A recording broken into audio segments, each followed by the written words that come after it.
అమ్ముకొని వారితో పావురములు అమ్మువారితో వీటిని ఇక్కడ నుండి తీసుకొని పోండి, నా తండ్రి ఇల్లు వ్యాపారపు ఇల్లుగా చేయకూడని చెప్పాను. హల్లెలూయా. చాలమ్మా. స్తోత్రం ప్రభువా. మీ వాక్య ధ్యానంలోనికి వెళ్తున్నాము. మమ్మల్ని బలపరచండి. మరొక్కసారి నజరేయుడైన యేసు నామంలో నిలబడినటువంటి నీ దాసుడను నీ సిలువ చాటున మరుగుపరిచి నా నోటిని మీ బుర్రగా మలిచి మమ్మల్ని వాడుకోమని నజరేయుడైన యేసు క్రీస్తు నామం అడిగి వేడుకొంచున్నాం తండ్రి. ఆమెన్. హల్లెలూయా. ఇక్కడ ఒక మాట, ఆ యొక్క పరిశుద్ధ లేఖనంలో రాయబడి ఉన్నటువంటి మాట, పావురములు అమ్మవారితో వీటిని ఇక్కడ నుండి తీసుకొని పోండి, నా తండ్రి ఇల్లు వ్యాపారపు ఇల్లుగా చేయకూడని చెప్పాను. అయితే ఆ యొక్క దేవాది దేవునికి శరీరధారిగా ఈ లోకానికి వచ్చినప్పుడు ఎక్కడ కూడా మనం కోపం చూడలేదు ఆయన కదా. కానీ ఒక చోట మాత్రం కోపపడ్డాడు ఆయన. ఎప్పుడు కోపపడ్డాడు అంటే ఆ యొక్క మందిరాన్ని వ్యాపారపు ఇల్లుగా మార్చినప్పుడు ఆయన కోపపడి ఆ యొక్క వారిని గెంటి వేసినట్టు మనం చూస్తూ ఉంటాం. అయితే ప్రతి ఒక్కరూ ఏమనుకుంటారంటే సంఘము కొరకే ఈ యొక్క దేవుని యొక్క ఆలయము సంఘమును పాడు చేస్తూ వాళ్ళు వ్యాపారపు ఇల్లుగా మార్చినాడని దేవునికి కోపం వచ్చిందని అనుకుంటారు. కానీ దేవుని యొక్క మాట, ప్రతి ఒక్క మాట కూడా ఆయన మాట్లాడేటటువంటి ప్రతి ఒక్క పరిశుద్ధ లేఖనంలో పొందుపరిచినటువంటిది ప్రతి ఒక్కటి కూడా మన ఆత్మ కొరకే ఆయన మాట్లాడుతూ ఉన్నాడు. ఆత్మానుసారమైనటువంటి మాటనే ఆ యొక్క దేవాది దేవుడు మాట్లాడుతూ ఉన్నాడు. ఆయన యొక్క మాటలు అర్థం చేసుకోవాలంటే మొట్టమొదటగా మనము పరిశుద్ధాత్మతో నింపబడి ఆయన మాటలను గ్రహింపగలుగుతాం. పరిశుద్ధాత్మతో నింపబడితేనే కానీ ఆ మాటలు మనకు గ్రహింపలేము. కనుక ఇక్కడ ఏమంటుండంటే పావురముల అమ్మవారితో వీటిని ఇక్కడి నుండి తీసుకొని పోండి, నా తండ్రి ఇల్లును వ్యాపారపు ఇల్లుగా మార్చకుడి అన్నాడు. అయితే ఇప్పుడు దేవుడు ఒక మాట అన్నాడు. ఆయన ఇల్లు ఏదన్నాడు?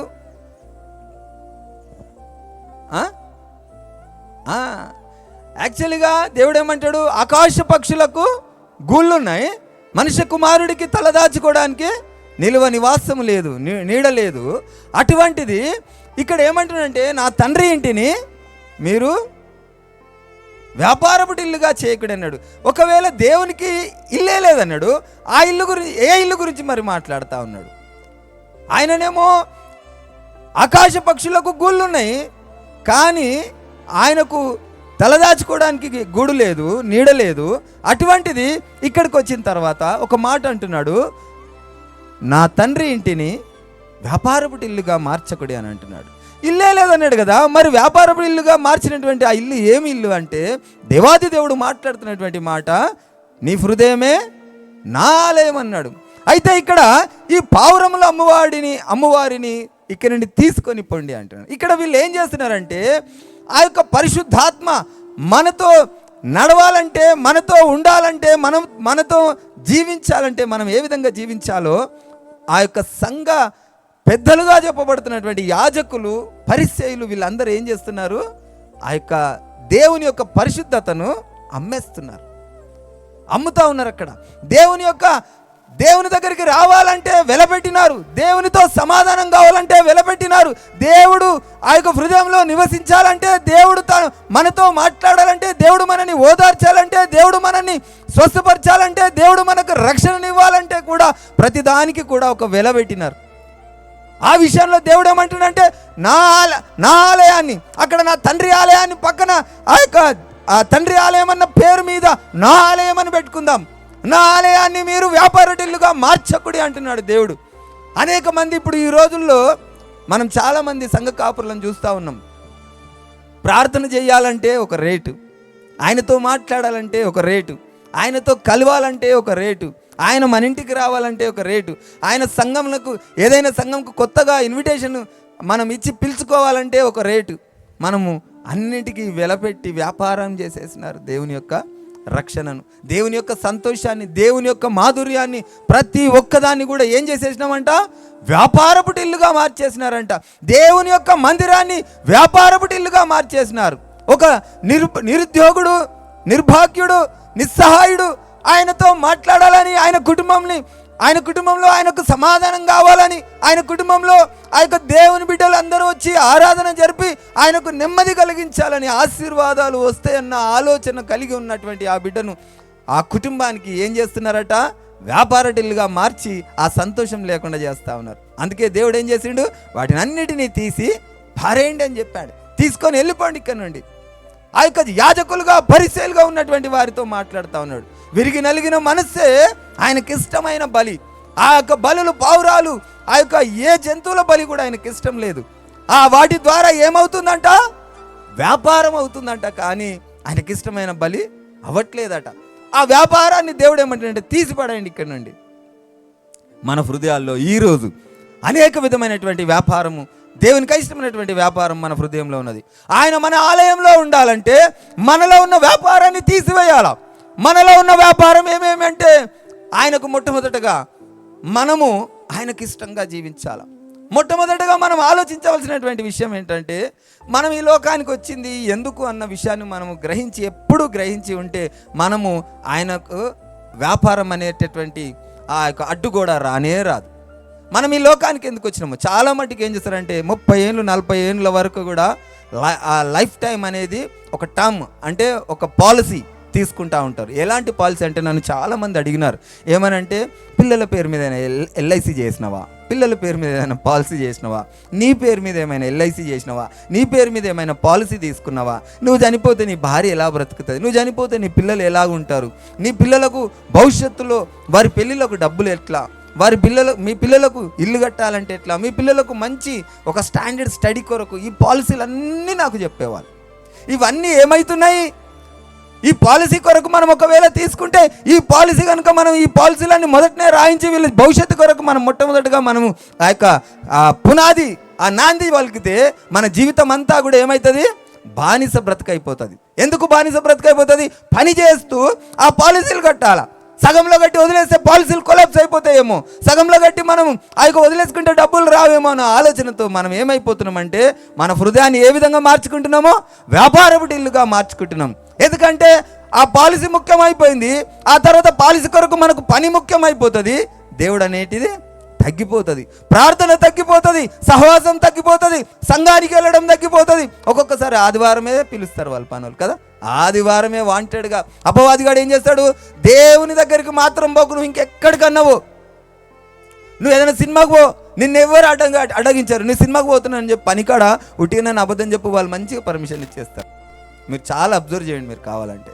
లేకుంటే ఏదైనా ఎక్స్కర్షన్కి పోతున్నాం అని చెప్పేసి సండే రోజు ఆడ పర్మిషన్ అడుగు, ఈజీగా ఇచ్చేస్తారు. కానీ చర్చికి పోతున్నా అని చెప్పి నువ్వు అడుగు పర్మిషన్, నువ్వు వస్తేరా లేకపోతే తీసేస్తా అంటారు. చర్చికి అంటే అపవాదిగాడికి కోపం, చర్చ్ అంటే అపవాదిగానికి ఆ యొక్క మంట. ఎందుకంటే నువ్వు ఏది చేసినా వాని బిడ్డగానే ముద్ర పడుతుంది, కానీ యేసయ్య దగ్గరికి వచ్చిన ప్రతి ఒక్కరూ యేసయ్య బిడ్డగా ముద్రింపబడతారు. అది వానికి ఇష్టం లేదు. ఈ సైన్యంగా మార్చబడడం వానికి ఇష్టం లేదు. ప్రతి పని ద్వారా ఆ యొక్క అపవాదిగాని యొక్క బిడ్డలు అవుతున్నారు, వాడి సైన్యంగా మార్చబడుతున్నారని వానికి తెలుసు కనుక ఏ పనైనా చేయి వాడు ఒప్పుకుంటాడు. చివరకు నువ్వు ఇంట్లోనే కూర్చొని నేనే దేవుని నన్నే మొక్కండి అని అంటే కూడా అపవాదిగాడు సంతోషపడతాడు. ఇంకా మీ ఇంటికి 100 మందిని పంపిస్తాడు, చాలా మంచి మేలు జరుగుతుంది అక్కడ, ఫుల్ ఫేమస్ అయిపోయింది ఆయన అని చెప్పి పంపిస్తాడు. కానీ యేసయ్య దేవుడు అని ఒకసారి ఒక సంఘానికి పోతుంటే మాత్రం వానికి ఒళ్ళంతా మంటనే. కనుక ఈ వ్యాపారం, దుర్వ్యాపారాన్ని వాడు నీ హృదయంలో సృష్టిస్తూ ఉంటాడు.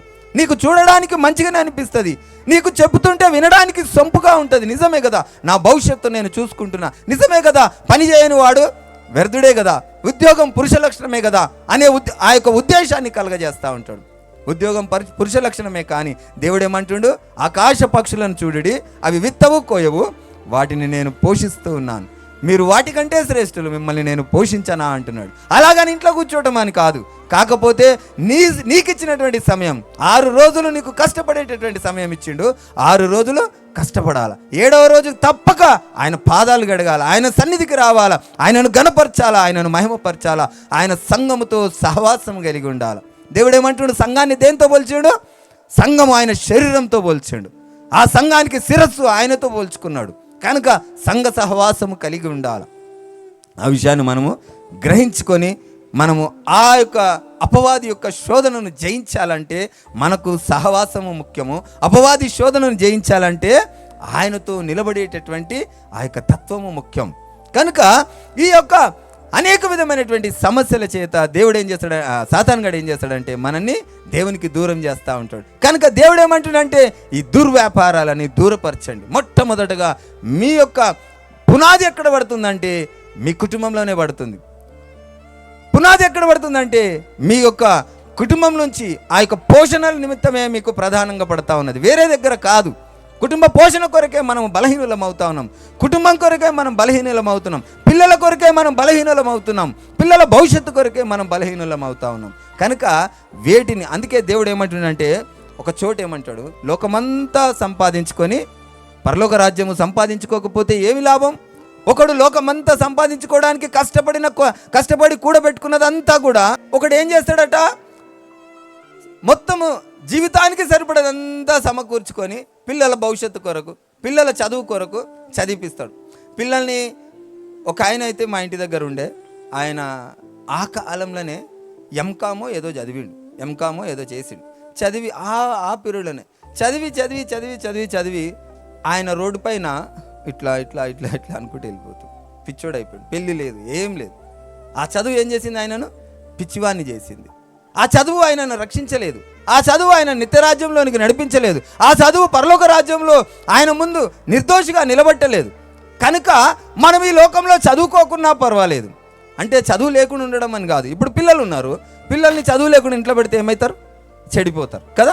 అనేక విధమైనటువంటి స్నేహం కలిగి చెడిపోతారు. లేదంటే టీవీలో ఏవో ఆ బొమ్మలు, మనం ఏమనుకుంటాం, బొమ్మలు చూస్తారు అనుకుంటాం, మనం అస్తమానం మనం ఇంట్లో ఉండలేం కదా. వాళ్ళన్నీ వేరే పిచ్చి చూసి ఈ రోజుల్లోనంట చాలా విధమైనటువంటి అట్రాక్ట్ అయ్యేటటువంటి ప్రోగ్రామ్స్, చిన్నపిల్లల ప్రోగ్రామ్స్ కాదు, చిన్నపిల్లలు ఆడుకునేటువంటి చిలకమ్మ, ఆ కాకి, ఎలుపెంటి, ఈ నక్క, ఈ కోతులు, ఈ కథలు కాదు ఇప్పుడు వచ్చేటి. అన్నీ కొట్టుకునేటి బలబలాలు, అన్ని భయంకరమైనటువంటి. ఒకరిని కొట్టి వీళ్ళు ఆనందపడడం, వీడియో గేమ్స్. ఒకరిని కొట్టి వీళ్ళ ఆ మైండ్ ఏమైపోతుంది అంటే ఫిక్స్ అయిపోతుంది. ఇక ఒకరిని కొట్టి వీళ్ళు ఆనందపడాలా, ఒకరిని కొడుతుంటే వీళ్ళు ఆనందపడాలా, ఒకరికి రక్తం గారితే వీళ్ళకి ఆనందపడాలా. నేను చాలా మటుకు అటు పోయి ఇటు వచ్చే లోపల పిల్లలు మొత్తం అదేదో మైకేల్ అనే ప్రోగ్రామ్ ఏదో వస్తుంది కదా, అదేదో ప్రోగ్రామ్, దరిద్రమైన ప్రోగ్రామ్. అది మనుషుల మెంటాలిటీని పాడు చేస్తుంది, చిన్నపిల్లల మైండ్ను పాడు చేస్తూ ఉంది.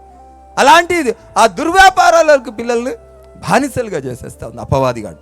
కనుక ఈ యొక్క చదువు ద్వారానో లేకపోతే ఇంకొక మనము ఆ పిల్లల భవిష్యత్తు కొరకు మనం పనులకు వెళ్ళినప్పుడు పిల్లలను మనం సరైన రీతిలో పెంచలేనటువంటి పరిస్థితి ఒక్కొక్కసారి ఎదురవుతూ ఉంటుంది. మనము బాలుడు ఎదగవలసినటువంటి త్రోవలో ఎదిగేటట్టుగా మనము చూసుకోవాల్సినటువంటి బాధ్యత మనలో ఉన్నది. అవునా కదా? యథార్థంగా చూసుకుందాం.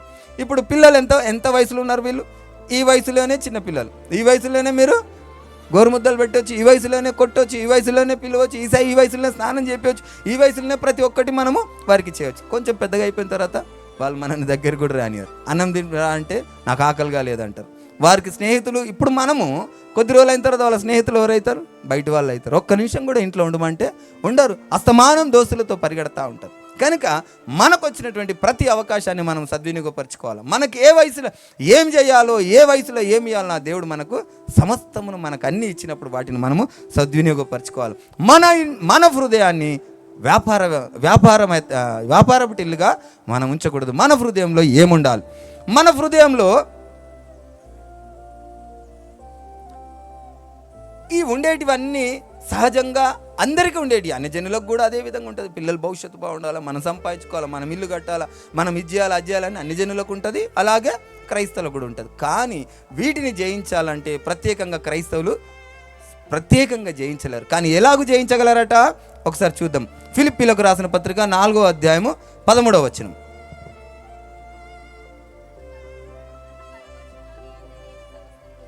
హల్లెలూయా! ఎవరి యందు మనం సమస్తం చేయగలము? ఈ అసాధ్యాన్ని సుసాధ్యము ఎలా చేయగలమంటే నన్ను బలపరచువాని అందే మనము సమస్తము చేయగలం. అయ్యా, ఎలాగూ బలపరుస్తాడు ఆయన మనకి ఎలాగూ బలపరుస్తాడంటే ఆ విషయాన్ని మనం మొట్టమొదటిగా మనం ధ్యానించాలి. మన హృదయంలో మనల్ని పాడు చేసింది ఎవరు? అపవాదిగాడు. మన హృదయాన్ని చెడగొట్టింది ఎవరు? అపవాదిగాడు. మనల్ని చెడు క్రియలు ప్రేరేపించేది ఎవరు? అపవాదిగాడు. మనల్ని ఆ యొక్క లోకం తట్టు లాగేదెవరు? అపవాదిగాడు. పనికి వెళ్ళమని పని దగ్గర ఆ యొక్క పిచ్చి ప్రేలాపాలు, ఆ యొక్క ఆలోచనలు తెచ్చిపెట్టేది ఎవరు? అపవాదిగాడు. అనేక విధమైనటువంటి ఆ యొక్క అపవాదిగాడు ఆ క్రియలు చేస్తూ ఉంటే మనని వాటి నుండి బలపరిచి స్థిరపరచాలంటే ఏమంటున్నాడు ఇక్కడ? నన్ను బలపరచువాని అందే నేను సమస్తమును చేయగలను. మరి ఆయన ఎలా బలపరుస్తాడో మనం చూద్దాం. ఆయన బలపరచు అని అందే నేను చేయగలను అంటున్నటువంటి ఆ దాసుడు ఎలాగూ బలపరుస్తాడో మనం ఒకసారి చూద్దాం. లూకాసు వార్త 11వ అధ్యాయం 9వ వచనం.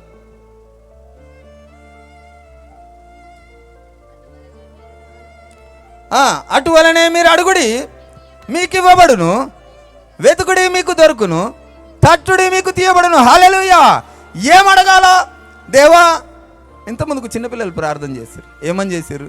ప్రభువా మాకు మంచి భోజనం ఇయ్యి, ప్రభువా మా సంఘానికి కట్టు, ప్రభువా మాకు భోజనం ఇచ్చినందుకు వందనాలు, మా తల్లిదండ్రులకు పనులు ఇవ్వు, మా తల్లిదండ్రులకు డబ్బులు ఇవ్వు అని ప్రార్థన చేశారు. వాళ్ళు చిన్నపిల్లలు కదా. మనల్ని దేవుడు ఒక మాట స్పష్టంగా అడగమంటుడు. ఇవన్నీ మనకు తెలియదా? అడిగేటి మనకు అవసరమనే మనకు తెలుసు కదా. మనం అస్తమానం పొద్దున్న లేస్తే రాత్రి వరకు అడిగేటి అవే కదా. కానీ దేవుడు అడగమంటుంది ఏంటంటే అడుగుడి మీకు ఇవ్వబడును. అంటే ఏమడగాల? ప్రభువా నాకు జ్ఞానం ఇయ్యు, నాకు ఏ విధమైనటువంటి అడగాలో మాకు నేర్పించమని కూడా అడగాల. నాయనా నేను నీతో నిలబడాలంటే నేను ఏమి చేయాలని అడగాల. నాయనా నీ వాక్యం నాకు అర్థం కావాలంటే నేను ఏమి చేయాలని అడగాల. ప్రభువా నేను నీతో మరణం వరకు నమ్మికగా ఉండేటటువంటి స్థితి నాకు ఇవ్వమని అడగాల. అడిగితే తప్పకుండా ఇస్తానని, ఆ యొక్క సమృద్ధిగా ఇస్తానని దేవుడు వాగ్దానం చేస్తా ఉన్నాడు. మళ్ళొక మాట ఒక చోట ఏమని ఉంటుంది? మీరు అన్యజనుల వలె అడగకండి. అన్యజనుల వలె అంటే అందరూ అడిగేది నన్ను బలపరచు, నన్ను స్థిరపరచు, నాకు ఆ యొక్క ఇవన్నీ అడగరు. ఏమడుగుతారు? నాకు ఆయుధ ఆరోగ్యాలు ఇవ్వు, నాకు అంతస్తులు ఇవ్వు, నాకు ఇల్లు ఇవ్వు, నాకు మంచి పని ఇవ్వు, నాకు బంగారం ఇవ్వు. అనేక విధమైన అందరిలో ఉండేటటువంటి ఆశనే కదా. అవన్నీ కలిగిన వాళ్ళు ఏమంటారు? దేవుడు నన్ను ఆశీర్వదించిండని చెప్పుకుంటా ఉంటారు. దేవుడు ఆశీర్వాదం అనగా ఆ యొక్క ఈ లోక సంబంధమైనటువంటి ఆస్తులు అంతస్తులు కాదు. దేవుని ఆశీర్వాదం అనగా ఆయనతో మనం ఉండుటే ఆయన ఆశీర్వాదం అని చెప్తాడు. ఆయనతో మనం ఉండడము ఆయన ఆశీర్వాదం అని దేవుని వాక్యం చెప్తా ఉంది. కనుక ఆయన మనని బలపరచాలంటే మనం ఎలాగ ఉండాలంటే ఆయనను మనము అడగాల. ప్రభువా నేను బలహీనుడను నాయన, నన్ను బలపరచు తండ్రి, నేను శక్తిహీనుడను నాయన, నన్ను నిలబెట్టు, నీ వాక్యం నాకు అర్థమయ్యే విధంగా నాకు బోధించమని ఆ యొక్క దేవుణ్ణి అడిగితే తప్పకుండా మనకు ప్రతి విషయంలో కూడా ఆయన మనకు తోడుగా ఉంటాడు. ఇంటికి కూడా ఆయనను అడిగి మనల్ని పొందుకోమంటున్నాడు. ఆయన మనల్ని బలపరచువాడు. నన్ను బలపరచువా అని అందే నేను సమస్తము చేయగలను. ఎలాగూ చేయగలమంటే ఆయనను అడిగి మనము చేయగలము. వాక్యము నాలెడ్జ్ ఉండదు, ఆయనను అడిగితే నాలెడ్జ్ ఇస్తాడు.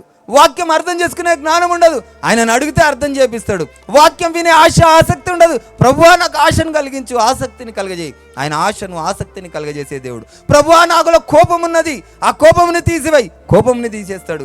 ప్రభువా నాలో ఈ యొక్క పాపమును తీసివై, పాపమును తీసేస్తాడు. ఈ సమస్త క్రియలన్నీ కూడా కోపము, ద్వేషము, ఈర్ష్య, పగ, అహము, అహంకారము, నేను అన్న ప్రతి స్వభావము, అబద్ధమాడు పెదవులు, ప్రతి ఒక్కటి కూడా దుష్టుని వల్ల కలిగినాయే. వీటన్నిటి నుండి విడిపింపబడాలంటే మనము దేవుని ఏం చేయాలా? అడగాల. అడిగి మనం పొందుకోవాలా. దేవా నన్ను బలపరచు, నన్ను స్థిరపరచు, నీ బిడ్డగా నన్ను మార్చుమని దేవుణ్ణి అడగాల. అదేవిధంగా యెషయా 45:24 వచనం.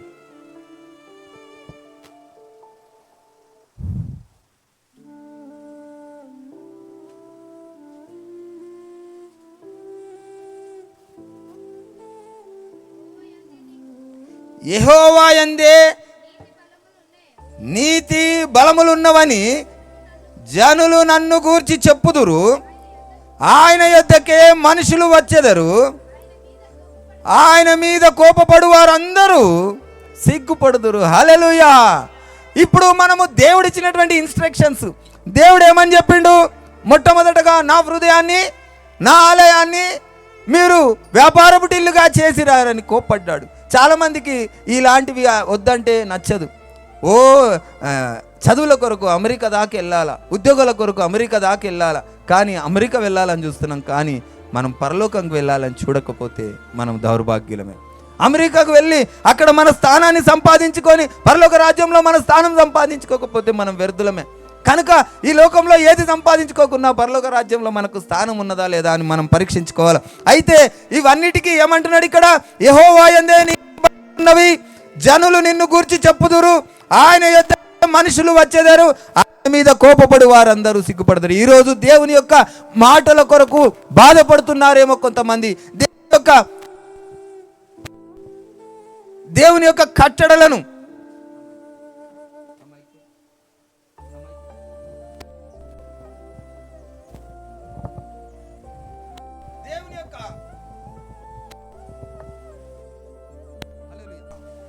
హల్లెలూయా.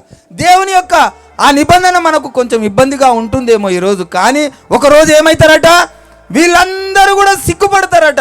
ఆయన యందే ఏముందట,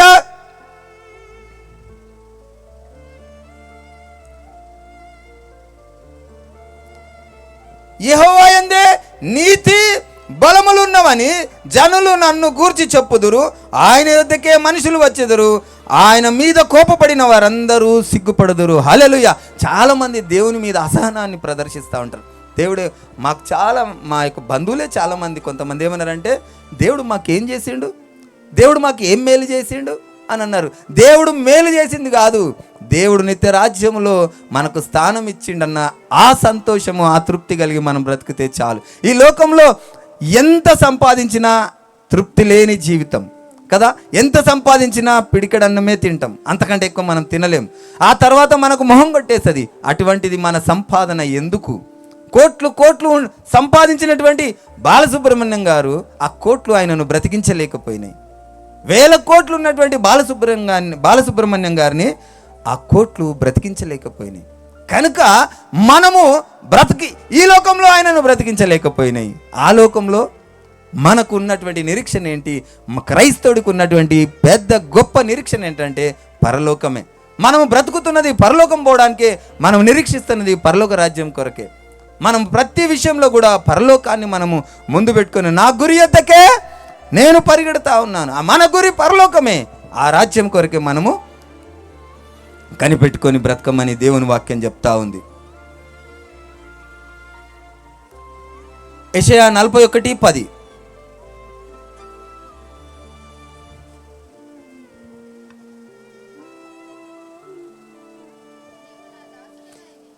నీవు నా దాసుడవనియు నేను నిన్ను ఉపేక్షింపక ఏర్పరచుకొంటిననియు నేను నీతో చెప్పి ఉన్నాను, నీకు తోడై ఉన్నాను, భయపడకుము, నేను నీ దేవుడనై ఉన్నాను, దిగులు పడకుము, నేను నిన్ను బలపరుతును, నీకు సహాయము చేయువాడను, నేనే నీతి అను నా దక్షిణ హస్తముతో నిన్ను ఆదుకొందును. హల్లెలూయా. ఈరోజు మనమందరము కూడా మనం అనుకుంటున్నటువంటి విధానం, మనలో ఉన్న బలహీనతను బట్టి మనం ఒక్కొక్కసారి సిగ్గుపడతా ఉంటాం. అపవాదిగాడు ఏం చేస్తాడు, నువ్వు చేసినటువంటి తప్పును ఎత్తి చూపుతూ మనసులో నీకు ఒక గిల్టీ ఫీలింగ్ తీసుకొస్తాడు. నువ్వు ఈ తప్పు చేసినావు, నువ్వు దేవుని దగ్గర ఉండదగిన వాడవు కాదు, నువ్వు దేవుని దగ్గర ప్రార్థన నువ్వు చేసేటటువంటి ఆ అర్హత నీకు లేదు, నువ్వు దేవుని దగ్గరికి వెళ్ళేటటువంటి ఆ యొక్క భాగ్యము నీకు లేదు అని చెప్పి నిన్ను వాడు గిల్టీగా క్రిటిసైజ్ చేస్తూ ఉంటాడు లోపలికి వెళ్ళి. కానీ దేవుడు ఏమంటున్నాడు, నీవు నా దాసుడవనియు నేను నిన్ను ఉపేక్షింపక ఏర్పరచుకుంటున్నానియు నేను నీతో చెప్పి ఉన్నాను, నీకు తోడై ఉన్నాను, భయపడకుము, నేను నీ దేవుడనై ఉన్నాను, దిగులు పడకుము, నేను నిన్ను బలపరుతును, నీకు సహాయము చేతును, నీకు సహాయము చేయువాడను, నేనే నీతి అను నా దక్షిణ హస్తముతో నిన్ను ఆదుకొందును.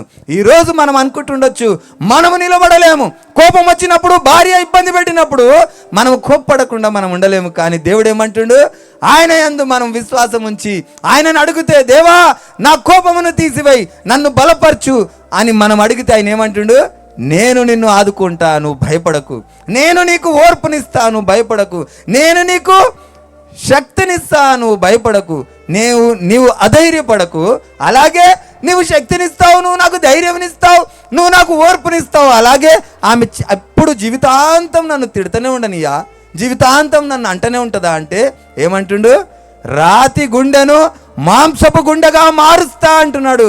మనము ఇవన్నీ ఎవరి యందు చేయగలమంటే నిన్ను బలపరిచిన వాని అందే మనం సమస్తము చేయగలము.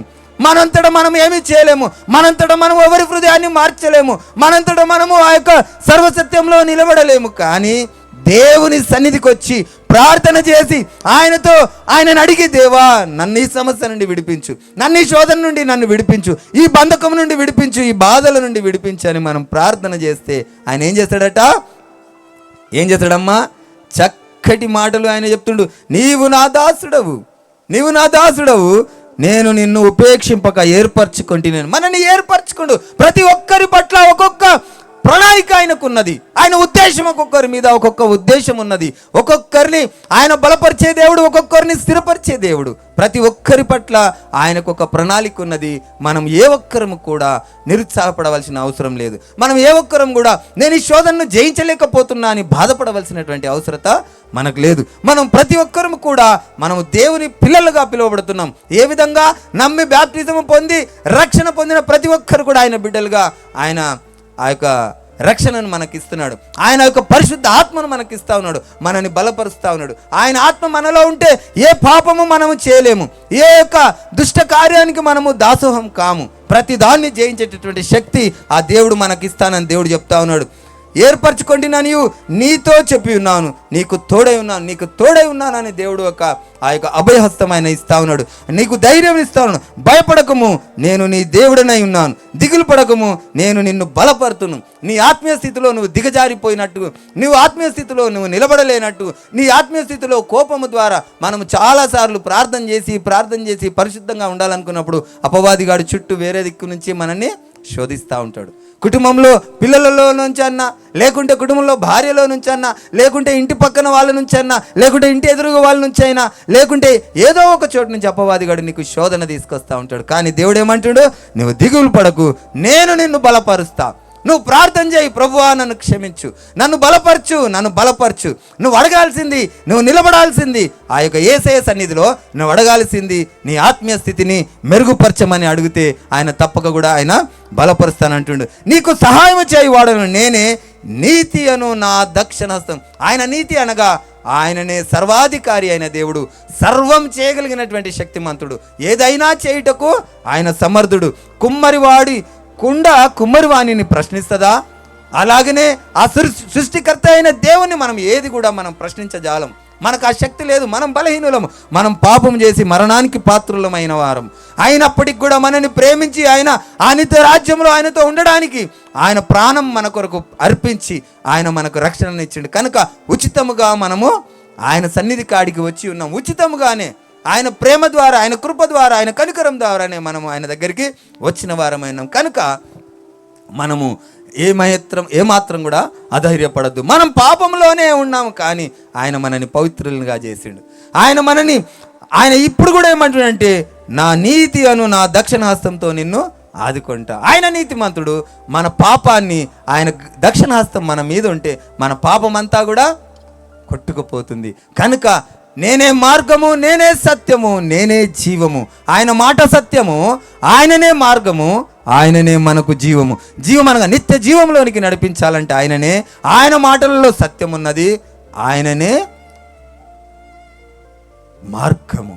ఆ మార్గంలో మనం నడవాలా, ఆయన సత్యంలో మనం జీవించాలా, ఆయన రాజ్యంలో మనము చేరాలా. కనుక ఆయన మాటలు మన వినికిడిలో దేవుడు జ్ఞాపకం ఉంచాలని, మనమందరము ఆయన మార్గంలో నడవాలని దేవుడు దీవించునుగాక. ఆమేన్.